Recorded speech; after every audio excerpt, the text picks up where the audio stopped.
Friends, neighbors, and of course, the YouTube comment section. Hello!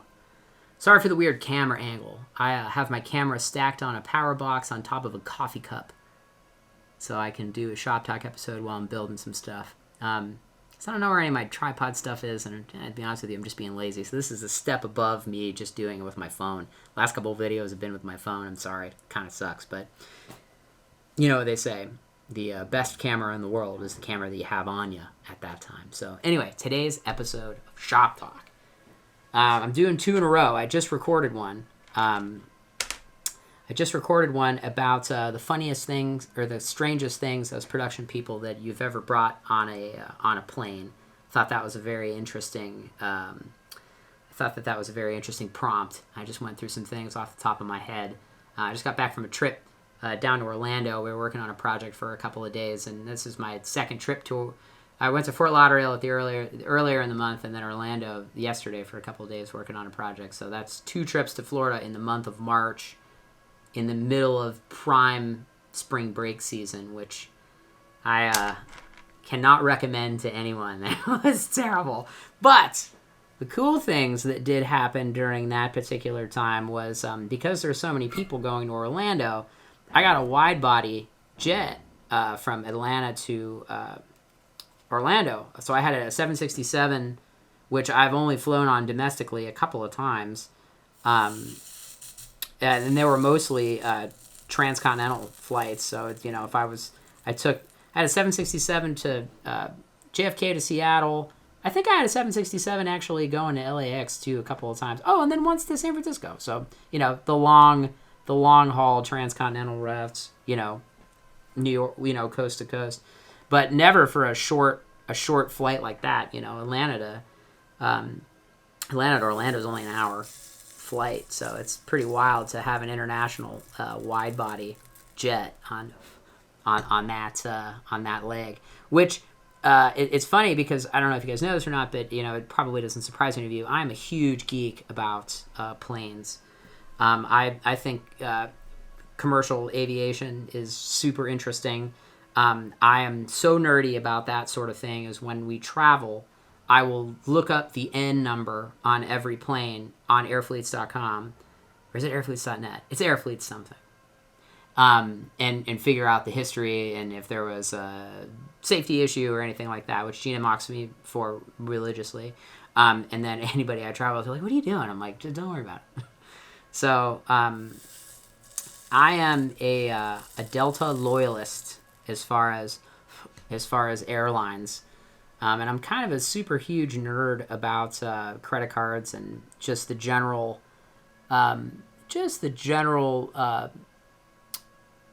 flying and fly dates and that kind of stuff. Like I think it's really fun. You know, I mean, it's like LM is my full-time job. You know, I run the systems integration department here. But I also really love to do one-offs in fly dates. So, you know, I'm blessed to have really good friends who have really cool gigs with really cool bands. And oftentimes when they need to take a vacation, I'm the first guy that they call and say, hey, Billy, can you get on a plane and do this gig? And my answer is always yes. I love that. I always joke that although LM is my number one job, the first, I just want to be everyone's number one sub. I just want to be your first call if you need somebody to cover you for a couple of dates. I'm not trying to steal anybody's gig. It's just I really like subbing. I think that's really fun just to learn somebody else's show and you know and just get in there and do that kind of stuff. So you know, if any of you are looking for an A1 sub, let me know, man. I enjoy doing it. I'm not trying to steal your gig. So, you know. Anyway, sorry, I got too much flux in this connector. Anyway, so I'm a Delta loyalist to the point of fault. Everybody kind of mocks me for how Delta loyalist I am. I don't care if the flight is direct or not. I will generally always fly Delta unless it's just kind of insane to not. And I found that throughout my years of doing fly dates and traveling for gigs and traveling, you know, anybody that travels a lot seems to fly Delta a lot as their preferred carrier. And that's like, you know, there's always that time when, you know, you're just getting to know a production manager or a tour manager, and, you know, they send you the email, oh, hey, Billy, thanks for being on this gig. Please send me your address and everything, and also any of the frequent flyer, you know, or traveler stuff that you have. And I have it, like, just saved as a note. It's just like, here's every, you know, frequent flyer number that I have. You know, I'm always really happy when they're like, oh, and good, we're flying you on Delta. It's like, yes. Because the name of the game with the fly date gig is always like, how many miles can you get for yourself when somebody else is paying for them and you can go on vacation, or, you know, it's, I always joke that that's like the makeup of, oh man, I had to take this gig and it took me away from, you know, my girlfriend's cousin's birthday party or a wedding or something like that. I'm like, well, at least we can get like a cool vacation out of this, and look, it's with miles, it's free. So I'm a fan of Delta. I try to fly Delta. Gina kind of hates Delta because it never flies direct out of Pittsburgh for anything. We were living in New York, it was like no big deal, you know what I mean? It was like it was direct and it was cheap, and like you could go from LaGuardia to Fort Myers, Florida, and it was like $175 direct flight. Take a little CRJ down there, you're good to go. But no more since moving back to the 330. So what do you guys fly? You guys Delta people like me, or you fly something else? One of my good buddies is a diehard American guy. But my issues with American are that it's very cheap to upgrade into first class, if I may be so snobby. Oh, I should also preface this. This is going to be a huge snob alert. But for those of you who travel a lot, you probably get it. But for those of you who may not be, you know, road dogs, I'm going to sound like a bit of a jerk, and I apologize for that. It's certainly not my intention. But anyway, I found out, like, I really didn't fly American all that much, but I found out that the last gig I did where I had to carry a bunch of gear, they flew me on American, and I was going from New York to Chicago, and I had to carry three items, or I had to check 2 bags. I had no status on American. I had to check 2 bags, and I carried one on. So I had checked a 4-space rack, Pelican 1510, and then I carried on a 1510, and then I had all my clothes in a backpack. And I found out that it was going to be like $150 in baggage fees, because they just, you know, got me on a basic coach ticket, or it was like $100 to upgrade to first class. I mean, it wasn't that long of a flight. It was only like 2 hours, you know, just New York to Chicago, and it's not really a big deal. But it's like, you look at that kind of stuff and you're like, well, man, if it's, you know, to upgrade to first class on Delta, it's like $350. Like, it's really expensive. Sorry to make my heat shrink connections.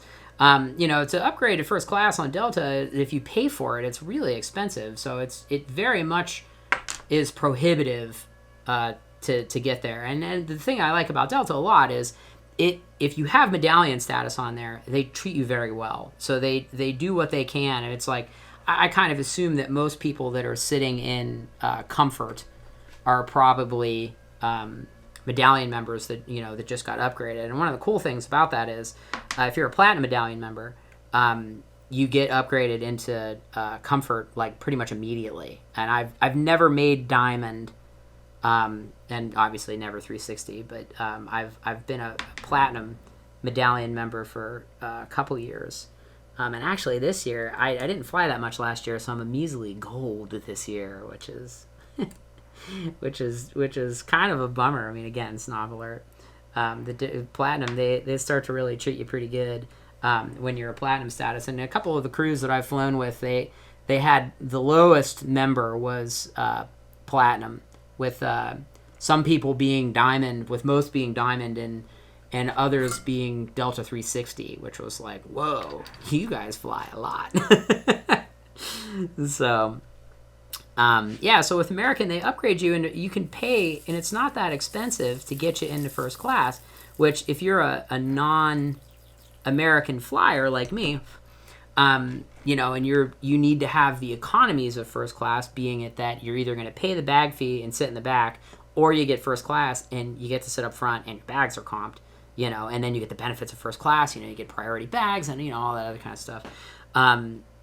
Which again, if you're a non-frequent traveler, that stuff doesn't really matter. You know what I mean? It's like, you don't really care. Like Gina, as an example, who flies maybe 4 times a year, couldn't care less about any of the stuff that I like obsess about, because like, as soon as you start being like, oh man, I have to carry a Pelican 1690 on a plane, you know what I mean? Status starts to matter with the airlines, and it's like, I have this weird thing, or, if you're trying to go home early or you get stuck because of weather, it's like, the more loyal you are to an airline in that way, it's, it starts to really matter. And a lot of those things that if you're, traveling for vacation all the time, it's a non-point and it's a frivolous expense, starts to make a little bit more sense. Again, massive snob alert for saying these kind of things. I live a pretty frugal life, but traveling, I want to be comfortable about it. Say what you want, I don't really care. So anyway, that's my issues with Americans. So that's issue number 1, is that even if you have a lot of status, it's so cheap to get upgraded into first class because in American that you're still not getting bumped. You really start to burn your upgrade certificates and stuff like that. The other thing that they do that is just such a huge deal breaker, and I don't know why they do this, I feel like they could compete with Delta a lot more, is that your miles expire every year. So, for example, I had to go to Charlotte earlier in the month, and it was one of those things that, as much of a Delta loyalist as I am, I just couldn't justify going to, my only 2 routes were Pittsburgh to Atlanta up to Charlotte, or Pittsburgh to Detroit to Charlotte. And American had direct flight. And I'm just like, the American flight was cheaper and it was direct. And it was just like, ugh, fine. Because anybody that has status on an airline knows it's just like you live and die by how many flights you have. You start doing that math. It's like, well, what am I going to get for next year? So I was like, oh God, all right, I'll fly American. So I flew American this year, which is totally fine. But again, it was like, I looked at that and it's like, if you want to get into American's comfort, if you want to upgrade into that, I was actually flying with my dad on that one, who is a tall guy. So for me, at a whopping 5'4", my dad is a full foot taller than me. He is 6'4".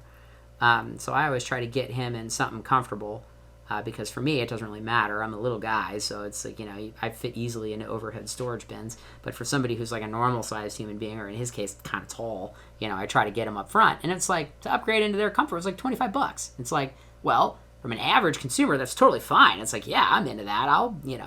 I'll be in whatever their version of comfort is for another $25. It'll give Dad, stretch out his legs, and it's good to go. It was kind of crazy, and that's kind of my issue, is that if if you're super loyal to American, and you fly them, and it's all this other kind of stuff, your miles expire after 1 year. And, you're not going to get upgraded because, people like me who are novice travelers are like, yeah, heck yeah, I'll pay $25 to sit in a better seat for, an hour or 2.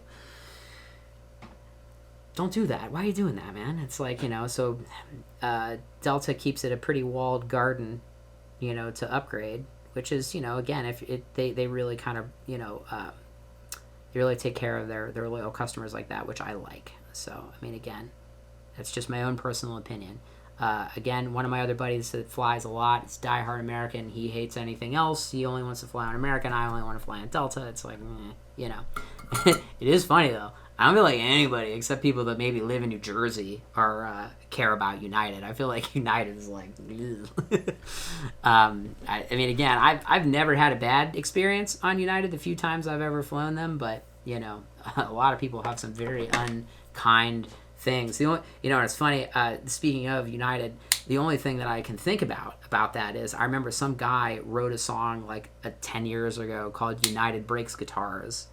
And I just, every time somebody says United, I'm like, United Breaks Guitars. So,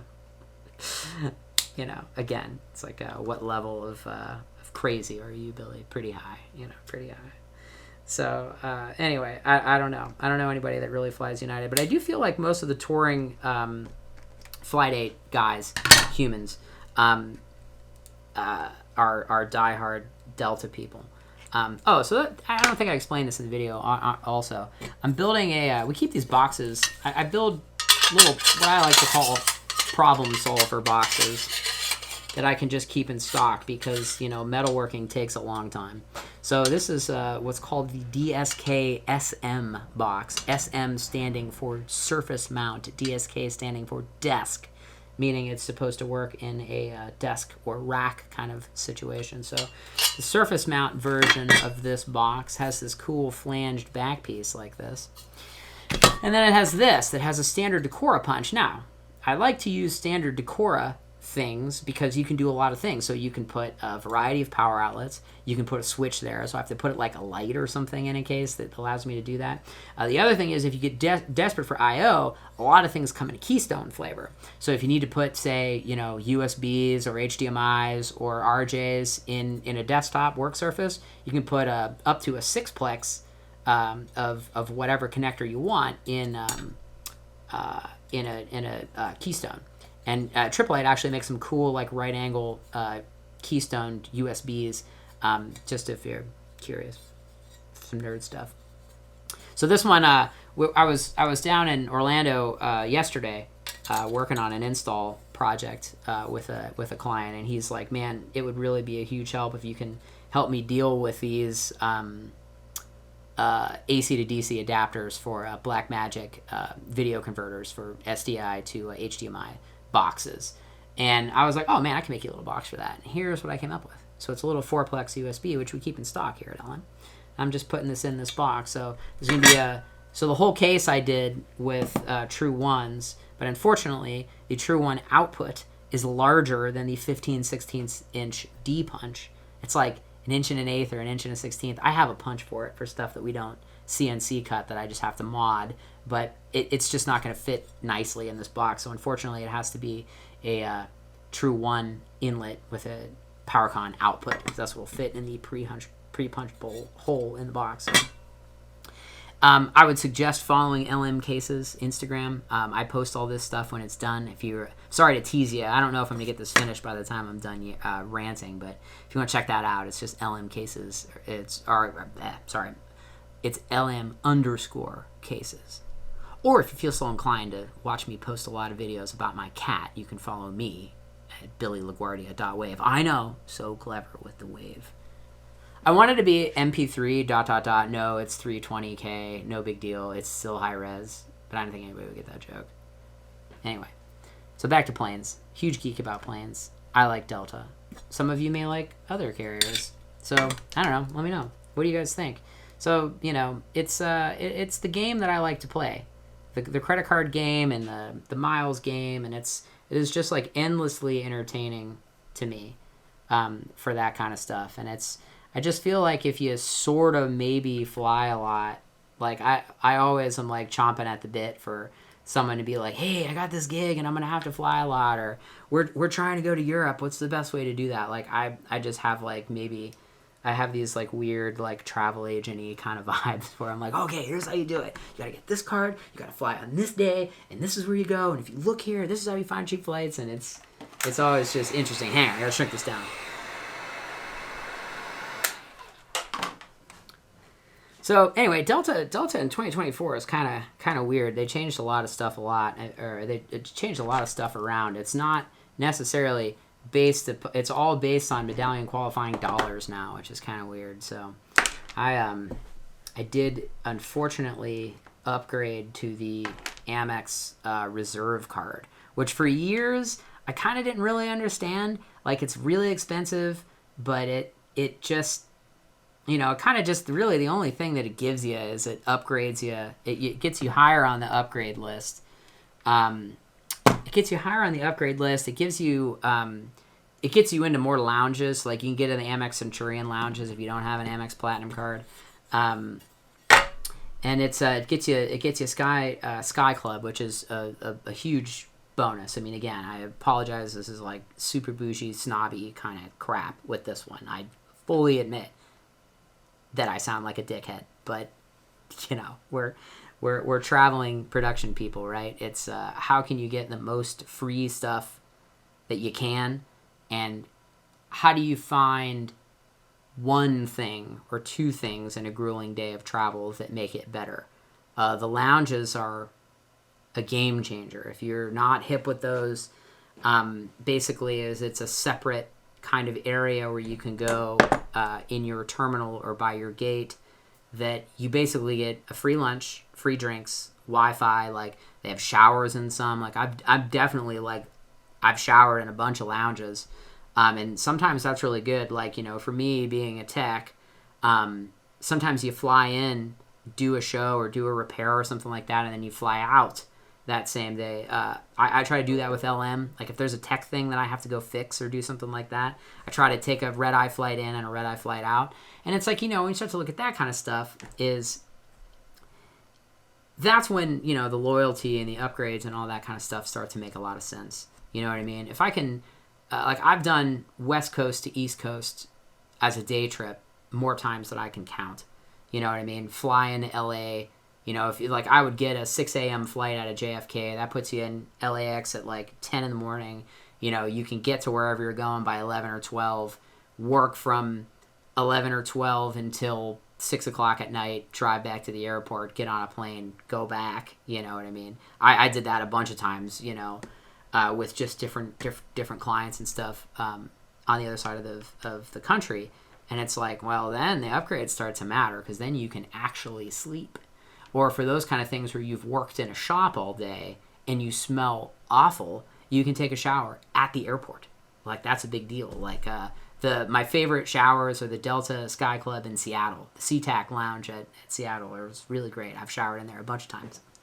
But, you know, and then the other thing, a lot of them you can stop. They're cutting back on this, but you used to be able to. Like, if you took a red-eye flight to LA or something like that, you could stop in the lounge, take a shower, get dressed, get breakfast, and it's all free.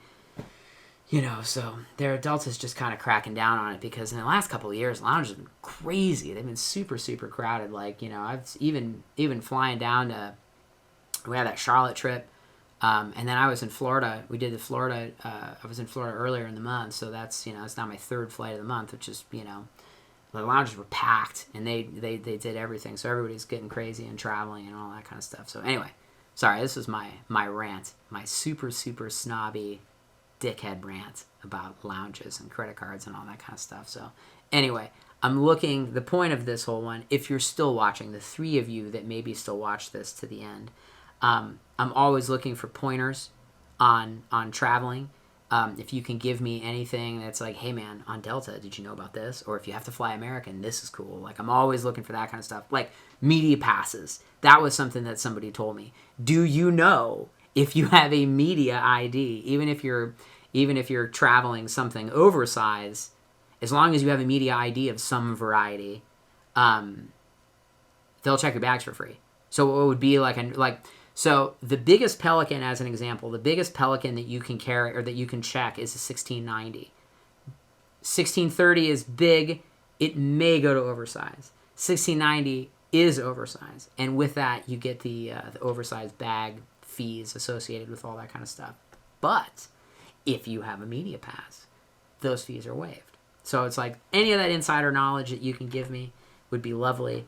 Again, if any of you are starting to do fly dates and travel and that kind of stuff, and you want some advice on anything, drop a comment below, or you can send me an email too. A lot of you have been doing that lately, which I think is cool. My email address is billy@billylaguardia.com, displayed somewhere down here. Shoot me an email. Let's talk. I'm always looking for YouTube content. I like this sort of thing. Keeps me occupied when I should be building boxes. Anyway, yeah. Thanks for stopping by. Appreciate it. I like these one-sided rants, but I should say, not necessarily one-sided. I like the comment section. For those of you who have constructive comments. Someone said they didn't like my voice the other day. It's like, well, I don't know what to do about that, man. So, anyway, catch you guys on the next one. See ya.